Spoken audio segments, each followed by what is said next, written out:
नमस्कार, ये all India radio के विदेश प्रसारण प्रभाग की हिंदी सेवा है।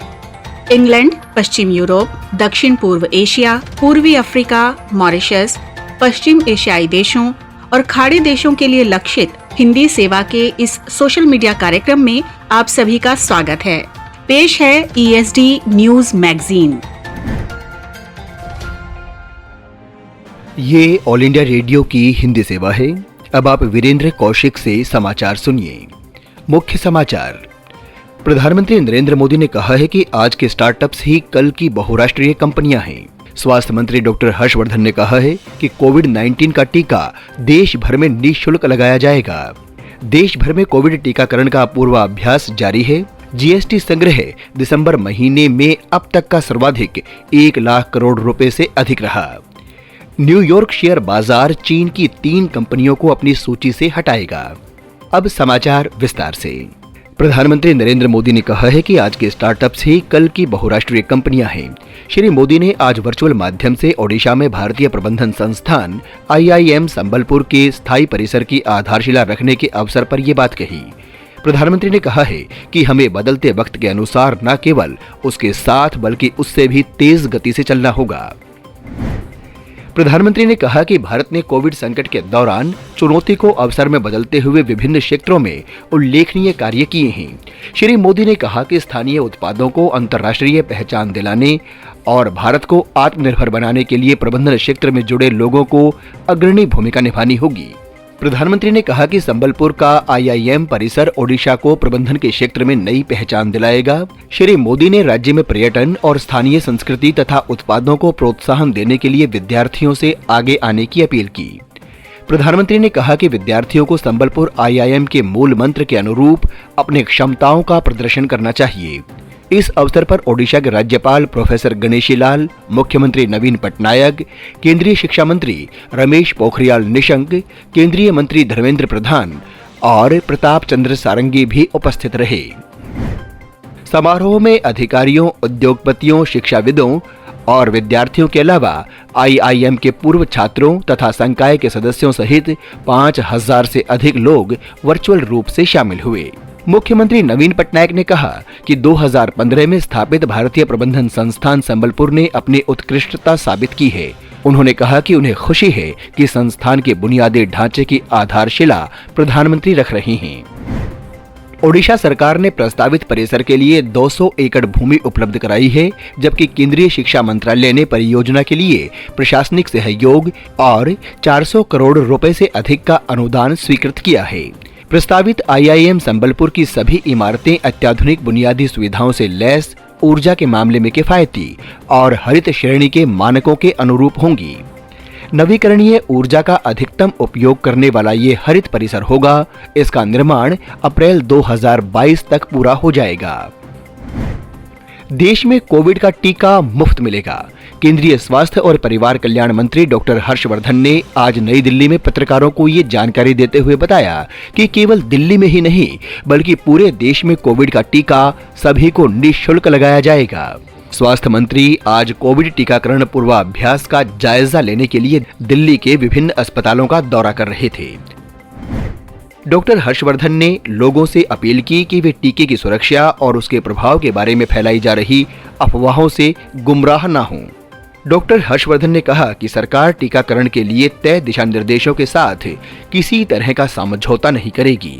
उन्होंने कहा कि आम लोगों में पोलियो टीकाकरण के दौरान भी हिचक देखी गई थी, लेकिन बाद में ये अभियान बहुत सफल रहा। डॉक्टर हर्षवर्धन ने कहा कि आज राष्ट्रव्यापी टीकाकरण पूर्वाभ्यास 4 राज्यों में किए गए पूर्वाभ्यासों में मिले फीडबैक के आधार पर चलाया जा रहा है। उन्होंने कहा कि इस अभ्यास के दौरान वास्तविक टीका लगाए जाने को छोड़कर टीकाकरण की बाकी सभी प्रक्रियाओं का पालन किया जा रहा है। स्वास्थ्य मंत्री ने कहा कि टीके लगाए जाने के लिए करीब 2000 लोगों को प्रशिक्षित किया गया है। सभी राज्यों और केंद्र शासित प्रदेशों में भी टीकाकरण के लिए बड़ी संख्या में स्वास्थ्य कर्मियों को तैयार किया गया है। देश भर में आज से हो रहे कोविड-19 टीकाकरण के पूर्वाभ्यास का उद्देश्य वैक्सीन शुरू करने की तैयारियों की जांच करना है। कोविड कार्यबल के प्रमुख और नीति आयोग के सदस्य डॉक्टर वी.के. पॉल ने बताया कि पूर्वाभ्यास ये सुनिश्चित करने के लिए महत्वपूर्ण है कि टीकाकरण की पूरी तैयारियों की जांच पड़ताल की जा सके। कोविड टीकाकरण के राष्ट्रव्यापी पूर्वाभ्यास के तहत तेलंगाना में हैदराबाद और महबूबनगर जिलों में ये अभियान चलाया जा रहा है। इन जिलों में टीकाकरण के लिए कुल 6 केंद्र बनाए गए हैं। मध्य प्रदेश की राजधानी भोपाल में ये अभियान 3 अस्पतालों में बने केंद्रों में चलाया गया।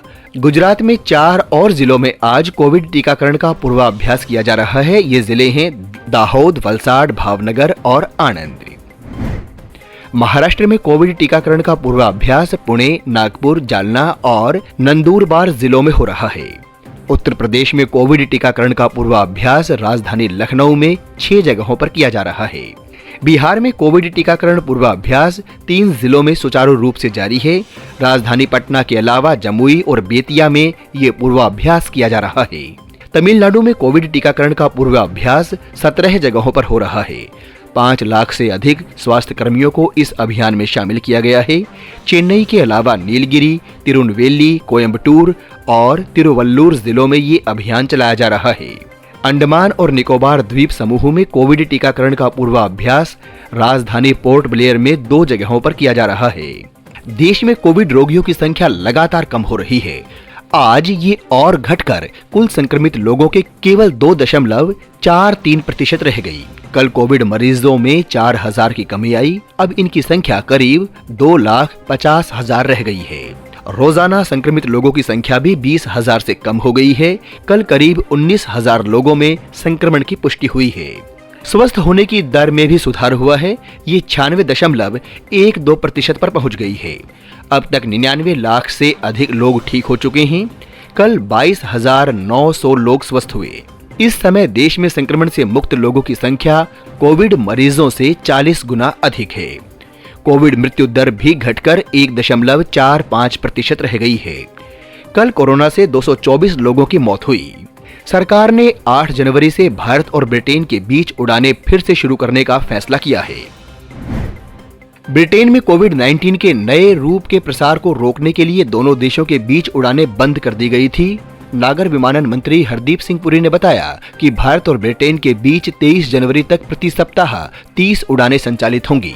दोनों देशों की विमानन कंपनियां प्रति सप्ताह 15-15 उड़ानें संचालित करेंगी। भारत में केवल दिल्ली, मुंबई, बेंगलुरु और हैदराबाद से उड़ानें रवाना होंगी। दोनों देशों के बीच दिसंबर में प्रति सप्ताह 60 से अधिक उड़ानें चल रही थी, लेकिन नागर विमानन मंत्रालय ने 23 दिसंबर से दोनों देशों को जोड़ने वाली सभी यात्री उड़ानें बंद कर दी थी। कई देशों ने भी नए कोविड-19 स्ट्रेन के कारण ब्रिटेन के लिए विमान सेवाएं बंद कर दी थी। केंद्र सरकार ने सभी सेवारत कर्मचारियों को दिव्यांगता क्षतिपूर्ति देने का निर्णय लिया है। यदि कोई कर्मचारी सेवा के दौरान दिव्यांगता का शिकार हो जाता है तो उसकी सेवाएं दिव्यांग होने के बाद भी बरकरार रखी जाती हैं, तो उन्हें दिव्यांगता क्षतिपूर्ति का लाभ दिया जाएगा। कार्मिक, लोक शिकायत और पेंशन राज्य मंत्री श्री जितेंद्र सिंह ने कल ये घोषणा की। पिछले वर्ष विश्व भर में विमान दुर्घटनाओं में 299 लोगों की मौत हुई, जबकि दुर्घटनाओं की संख्या में 2019 के मुकाबले 50% की कमी आई। नीदरलैंड की एक विमानन परामर्शदात्री कंपनी के अनुसार पिछले वर्ष बड़ी विमानन कंपनियों के 40 यात्री विमान दुर्घटनाग्रस्त हुए, जबकि इससे पिछले वर्ष इनकी संख्या 86 थी। इनमें 257 यात्रियों की मौत हुई।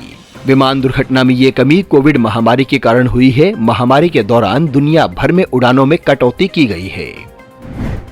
देश में वस्तु और सेवा कर जीएसटी व्यवस्था लागू होने के बाद से पिछले महीने जीएसटी संग्रह रिकॉर्ड स्तर पर रहा। दिसंबर 2020 में कुल 1,15,174 करोड़ रुपए का जीएसटी राजस्व संग्रह हुआ। पिछले वित्त वर्ष के समान अवधि की तुलना में ये 12% अधिक है। दिसंबर 2020 में जीएसटी संग्रह नवंबर 2020 के 1,04,963 करोड़ रुपए की तुलना में बहुत अधिक रहा। ताइवान की राष्ट्रपति त्साई इंग वेन ने कहा कि चीन के साथ इसके भूक्षेत्र का मुद्दा अब चीन ही नहीं बल्कि पूरे अंतर्राष्ट्रीय समुदाय से जुड़ा मामला है। ताइवानी क्षेत्र में चीन की पीपुल्स लिबरेशन आर्मी की लगातार घुसपैठ पर सुश्री त्साई इंग वेन ने कहा कि उनका देश अपने सिद्धांतों पर तभी अमल करेगा जब चीन शांतिपूर्ण तरीके से मतभेद सुलझाने की इच्छा जताएगा।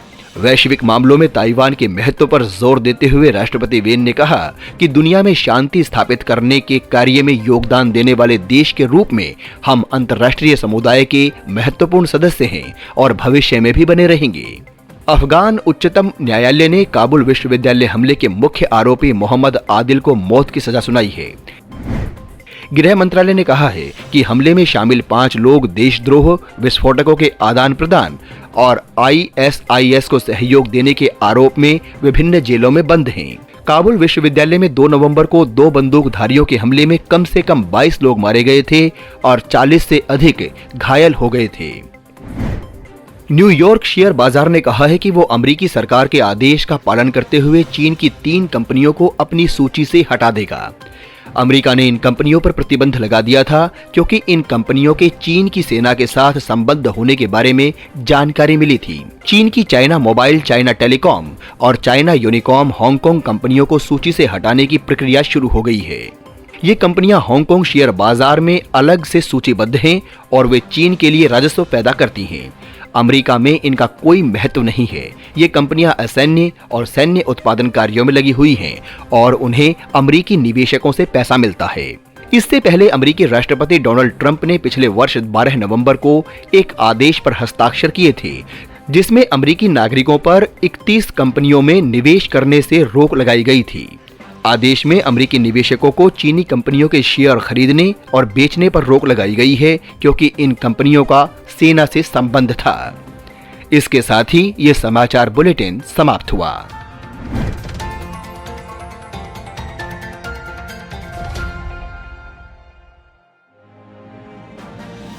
ये ऑल इंडिया रेडियो की हिंदी सेवा है। अब प्रस्तुत है समाचार पत्रों से संकलन एवं स्वर देवेंद्र त्रिपाठी का। विभिन्न समाचार पत्रों ने तात्कालिक मुद्दों पर संपादकीय टिप्पणियां की हैं, साथ ही ताजा विषयों से जुड़ी सुर्खियां भी समाचार पत्रों में ध्यान आकर्षित करती हैं। प्रधानमंत्री नरेंद्र मोदी के 6 राज्यों में कम आय वालों को सस्ते घर का उपहार देने की योजना शुरू करने की खबर सभी अखबारों में प्रमुखता से है। नवभारत टाइम्स की सुर्खी है, हल्के घरों का गिफ्ट, पीएम बोले टूट रहा था सपना, बिना ईंट गारे के बनेंगे मकान, खिलौने जैसे जोड़े जाएंगे ब्लॉक।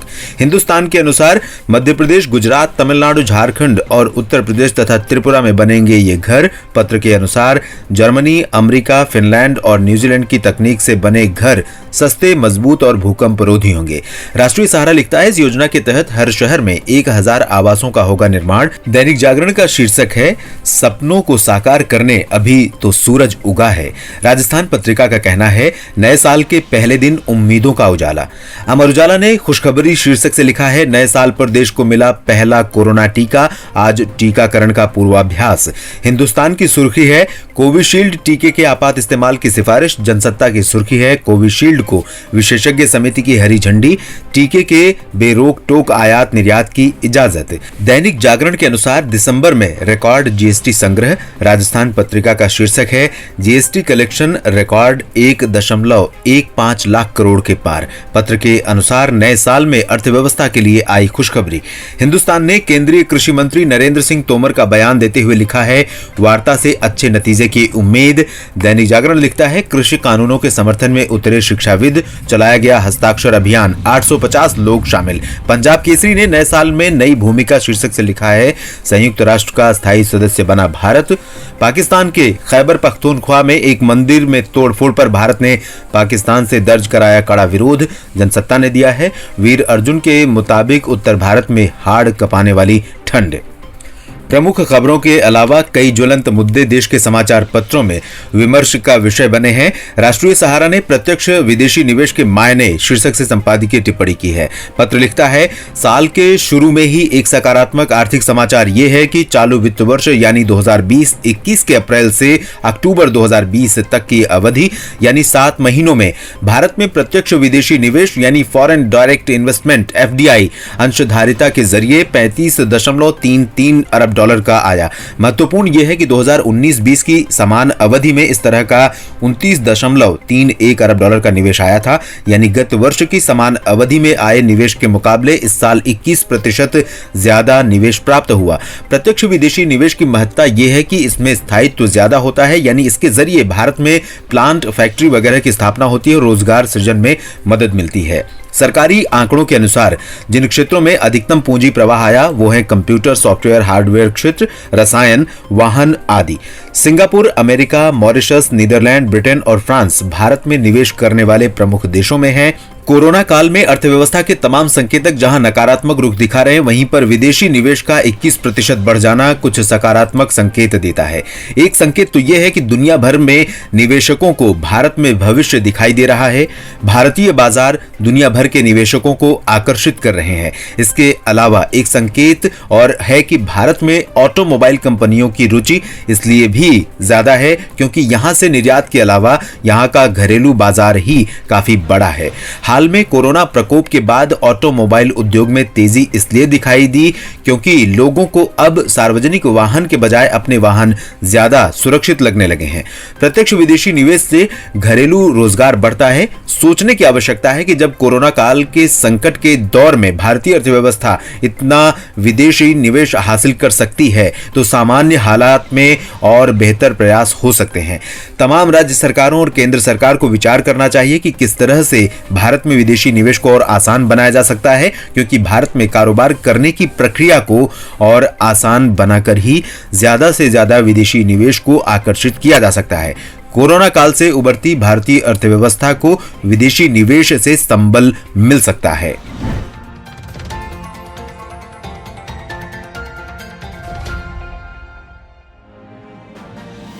आप सुन रहे हैं ऑल इंडिया रेडियो की हिंदी सेवा से खबरें। अब प्रस्तुत है सामयिक वार्ता। आज का विषय है रक्षा उत्पादों के निर्यात क्षेत्र में भारत के बढ़ते कदम।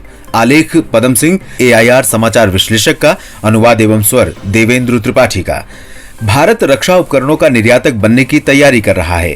भारत ने $5 बिलियन अमेरिकी डॉलर के निर्यात का लक्ष्य रखा है। भारत ने वित्तीय वर्ष 2018 की तुलना में वित्तीय वर्ष 2019 में रक्षा उत्पादों के निर्यात को 4,682 करोड़ रुपए से दोगुना 10,745 करोड़ रुपए करने में सफलता प्राप्त की।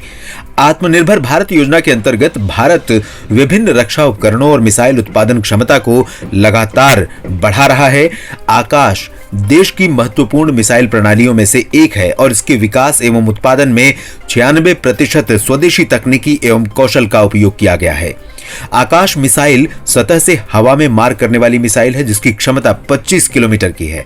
इस मिसाइल को वर्ष 2014 में भारतीय वायुसेना में जबकि 2015 में भारतीय थल सेना में शामिल किया गया। आकाश मिसाइल प्रणाली की सेवा में शामिल किए जाने के बाद विभिन्न मित्र देशों ने अंतर्राष्ट्रीय प्रदर्शनों, रक्षा प्रदर्शनियों और एयरो इंडिया प्रदर्शन इत्यादि के दौरान इसमें दिलचस्पी दिखाई। कैबिनेट की स्वीकृति के बाद भारतीय निर्माता भी विभिन्न देशों द्वारा जारी RFI, RFP में भाग ले सकेंगे। अब तक भारत के रक्षा निर्यात में मूलतः कल पुर्जे शामिल थे। बड़े रक्षा सामानों का निर्यात कम से कम हो रहा था। कैबिनेट की इस मंजूरी के बाद देश को अपने रक्षा उत्पादों को उन्नत करने और उन्हें वैश्विक स्तर पर प्रतिस्पर्धी बनाने में मदद मिलेगी। आकाश का निर्यात संस्करण भारतीय सशस्त्र बलों में वर्तमान में मौजूद आकाश मिसाइल के संस्करण से अलग होगा। आकाश के अतिरिक्त विभिन्न देशों ने अन्य महत्वपूर्ण रक्षा उपकरणों में भी रुचि दिखाई है, जिनमें तटीय निगरानी प्रणाली, रडार और हवाई क्षेत्र से जुड़े उपकरण शामिल हैं। ऐसे उपकरणों के निर्यात संबंधी तत्काल स्वीकृति के लिए एक विशेष समिति का गठन किया गया जिसमें रक्षा मंत्री, विदेश मंत्री और राष्ट्रीय सुरक्षा सलाहकार शामिल हैं।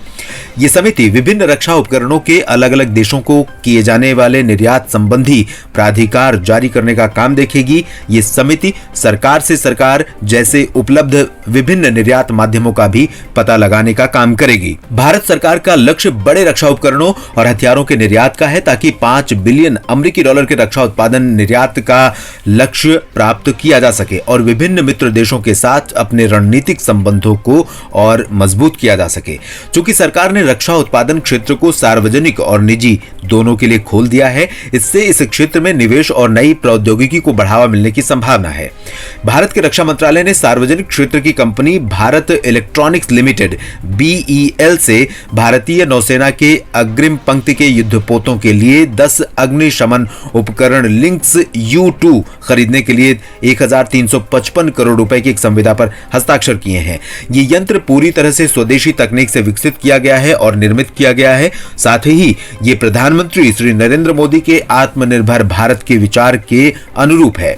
लिंक्स U2 GFCS एक सामुद्रिक गन फायर कंट्रोल सिस्टम है जो लक्ष्य का पता लगाकर उस पर नियंत्रण के लिए त्वरित कार्य करता है। यह हवा और सतह के लक्ष्यों को सटीक रूप से ट्रैक करने के साथ साथ हथियार के लक्ष्य का अनुमान लगाने के लिए आवश्यक लक्ष्य डेटा जुटाने में भी सक्षम है। इसे जहाज पर उपलब्ध मध्यम कम रेंज की बंदूकों जिसमें रूसी AK-176, A-190, AK-630 और SRGM के साथ संचालित किया जा सकता है। गन फायर नियंत्रण प्रणाली को शानदार तरीके से डिजाइन किया गया है और इसके माध्यम से सरल और लचीले तरीके से विभिन्न कार्यों को अंजाम दिया जा सकता है। ये प्रणाली भारतीय नौसेना के लिए विकसित और वितरित की गई है और पिछले 2 दशकों से सेवा में है।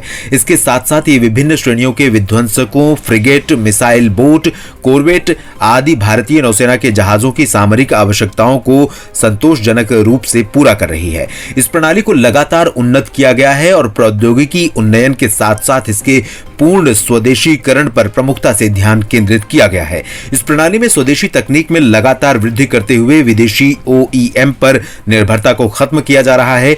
इस प्रणाली को NOPV तलवार और तेग श्रेणी के जहाजों पर लगाया जाएगा। इसमें शामिल निगरानी रडार, सर्वो और हथियार नियंत्रण मॉड्यूल को पूरी तरह से BEL द्वारा डिजाइन और विकसित किया गया है। स्वदेशी तकनीक से विकसित ये प्रणाली अधिकतम समय तक कार्य करेगी और इसके पूर्ण कार्यकाल तक तकनीकी सहायता उपलब्ध कराई जाएगी। अनुबंध में प्रस्तावित प्रणाली 4थी पीढ़ी की है और पूरी तरह से स्वदेश में निर्मित प्रणाली है जिसे आत्मनिर्भर भारत की सच्ची भावना के साथ विकसित किया गया है। इन्हें अगले 5 वर्षों में BEL बेंगलुरु द्वारा प्रदान किया जाएगा। ये था ऑल इंडिया रेडियो के विदेश प्रसारण प्रभाग की हिंदी सेवा का YouTube कार्यक्रम। ESD न्यूज मैगजीन का अगला अंक लेकर हम फिर हाजिर होंगे। अब दीजिए इजाजत। नमस्कार।